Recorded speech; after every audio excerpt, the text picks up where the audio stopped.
शांति की शक्ति। एक छोटे से गांव में राम नाम का एक लड़का रहता था। राम हमेशा अपनी पढ़ाई और जीवन में आगे बढ़ने के लिए संघर्ष करता रहता था। वह हमेशा अपने लक्ष्य को पाने की जल्दी में रहता और हर बार जब उसे कोई कठिनाई आती तो वह बेचैन हो जाता था। उसे लगता था कि सफलता पाने के लिए तेज और जोश में रहना ही सब कुछ है। राम का जीवन बेहद तनावपूर्ण हो गया था। छोटी छोटी असफलताओं पर वह बहुत निराश हो जाता और गुस्से में आकर चीजों को तोड़ने लगता। उसकी इस आदत की वजह से उसके रिश्ते भी बिगड़ने लगे थे। एक दिन जब वह बहुत निराश हो चुका था, तब उसके दादाजी ने उसे पास बुलाया और कहा, राम, तुम्हें शांति की आवश्यकता है। दादाजी की सीख राम ने दादाजी से पूछा, शांति? दादाजी, इस भाग दौड़ वाली दुनिया में शांति का क्या काम? हमें तो हर समय तेज रहना पड़ता है, तभी हम आगे बढ़ सकते हैं। दादाजी मुस्कुराए और बोले, बेटा, तुम्हें शांति की शक्ति का महत्व समझने के लिए एक कहानी सुनाता हूं। फिर उन्होंने एक पुरानी कहानी शुरू की। बहुत समय पहले एक जंगल में दो भाई रहते थे। एक का नाम अर्जुन था और दूसरे का नाम अमन। अर्जुन हमेशा जल्दबाजी और गुस्से में रहता था, जबकि अमन हमेशा शांत और संयमित था। एक दिन जंगल में एक बड़ा तूफान आया। पेड़ उखड़ने लगे और जानवर इधर उधर भागने लगे। अर्जुन ने जल्दी से इधर उधर भागना शुरू कर दिया, लेकिन उसकी जल्दबाजी के कारण वह कई जगह गिर पड़ा और चोटिल हो गया। वहीं दूसरी ओर अमन ने शांति से एक सुरक्षित जगह ढूंढी और वहां बैठकर इंतजार किया। उसने अपनी ऊर्जा को बचाकर रखा और जब तूफान समाप्त हुआ तो वह धीरे धीरे अपने रास्ते पर आगे बढ़ा। तूफान के बाद राम ने इस कहानी को बड़े ध्यान से सुना और कहा, लेकिन दादाजी, अमन ने भी कुछ किया तो नहीं? वह तो बस इंतजार करता रहा।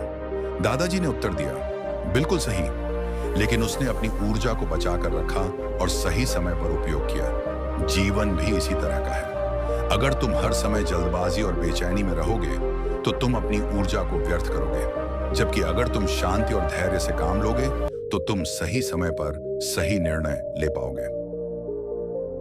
शांति का अभ्यास। राम ने दादाजी की बातें समझने की कोशिश की। उसने अपनी जीवन शैली में थोड़ा बदलाव लाने का निश्चय किया। उसने प्रतिदिन ध्यान, मेडिटेशन करना शुरू किया और धीरे धीरे खुद को शांत और संयमित बनाना शुरू किया। अब जब भी उसे किसी मुश्किल परिस्थिति का सामना करना पड़ता तो वह पहले गहरी सांस लेता और शांत होकर सोचता। धीरे धीरे राम ने महसूस किया कि उसकी सोचने की क्षमता और निर्णय लेने की योग्यता पहले से कहीं बेहतर हो गई है। उसे अब जीवन के हर पहलू में एक नई ऊर्जा और संतुलन महसूस होने लगा।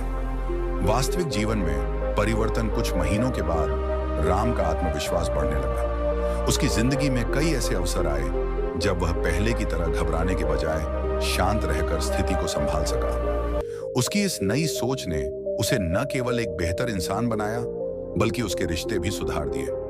लोग अब राम की ओर प्रेरणा की नजर से देखते थे। जब भी किसी को कोई समस्या होती, वे राम के पास आकर सलाह लेते, क्योंकि उन्हें पता था कि राम अब हर परिस्थिति में शांत और संयमित रहता है। जीवन का सार। एक दिन राम ने दादाजी से कहा, दादाजी, आपने सही कहा था, शांति में ही असली शक्ति है। मैं अब समझ गया हूं कि जब हम शांत रहते हैं तो हम चीजों को बेहतर तरीके से देख सकते हैं और सही निर्णय ले सकते हैं। दादाजी मुस्कुराए और बोले, बेटा, जीवन एक लंबी यात्रा है। इस यात्रा में कई कठिनाइयां आएंगी, लेकिन जो व्यक्ति शांत और संयमित रहता है वह हर परिस्थिति में विजयी होता है। शांति वह ताकत है जो तुम्हें जीवन के हर तूफान से सुरक्षित निकाल सकती है।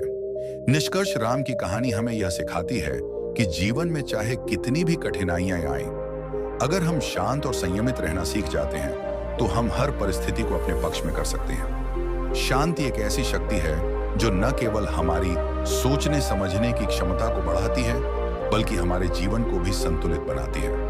कहानी का मूल संदेश यही है कि शांति का अभ्यास हमें न केवल तनाव से मुक्त करता है, बल्कि हमें अपने जीवन के हर पहलू में सफलता पाने की ओर भी अग्रसर करता है। अंत इस कहानी का सार यही है कि जीवन की चुनौतियों का सामना करने के लिए जल्दबाजी और गुस्से के बजाय शांत और संयमित रहना जरूरी है। जब हम अपने मन को शांत रखते हैं, तभी हम अपने जीवन में सच्ची सफलता और खुशी